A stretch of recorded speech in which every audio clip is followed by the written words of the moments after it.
भालू का मौसम पूर्वानुमान, समझदारी और विज्ञान। लंबी प्रेरणादायक नैतिक कहानी।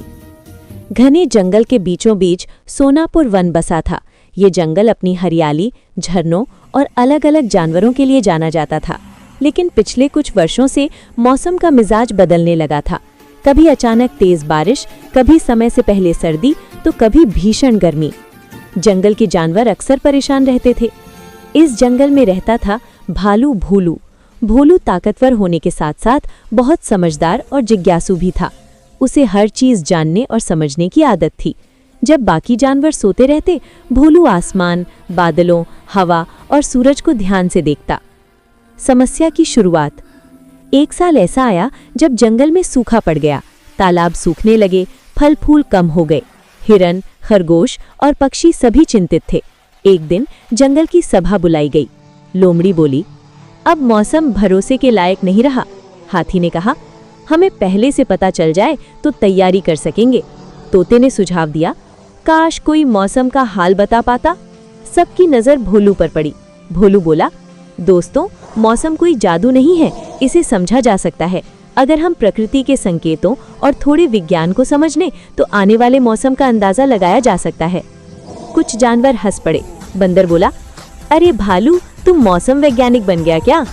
भोलू मुस्कुराया और बोला, हंसने से पहले सुनो, मैं कोशिश करके दिखाऊंगा। भोलू का अध्ययन।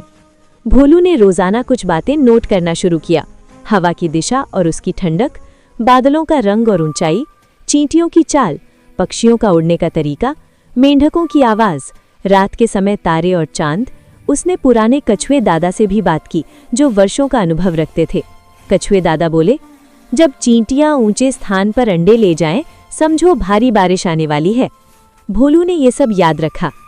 पहला पूर्वानुमान। कुछ दिनों बाद भोलू ने घोषणा की, 3 दिनों में तेज बारिश होगी। लोमड़ी ने मजाक उड़ाया, अगर नहीं हुई तो? भोलू बोला, तो मुझे झूठा कहना। भालू के कहने पर गिलहरियों ने अपने दाने ऊंचाई पर रख दिए। पक्षियों ने अपने घोंसले मजबूत कर लिए। हाथी ने नालों का रास्ता साफ करवाया। 3 दिन बाद मूसलाधार बारिश। जंगल सुरक्षित था। सब जानवर हैरान रह गए। भोलू की प्रतिष्ठा। अब जानवर भोलू की बात ध्यान से सुनने लगे। कुछ हफ्तों बाद भोलू ने कहा, इस बार सर्दी जल्दी आएगी। उसने सबको सलाह दी, लकड़ियां इकट्ठा कर लो, गर्म जगहों पर आश्रय बना लो। जब समय से पहले सर्दी आई, कोई जानवर परेशान नहीं हुआ। विज्ञान और समझदारी। एक दिन छोटे खरगोश ने पूछा, भोलू भैया, तुम्हें कैसे पता चलता है?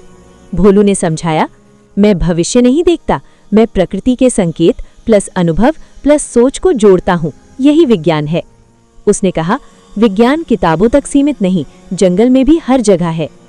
जंगल का बदलाव। अब जंगल में एक नई परंपरा शुरू हुई। हर महीने मौसम सभा होती, जहां भोलू सबको आने वाले बदलावों के बारे में बताता। धीरे धीरे फसलें सुरक्षित रहने लगी, पानी का सही उपयोग होने लगा, जानवरों में आपसी सहयोग बढ़ गया।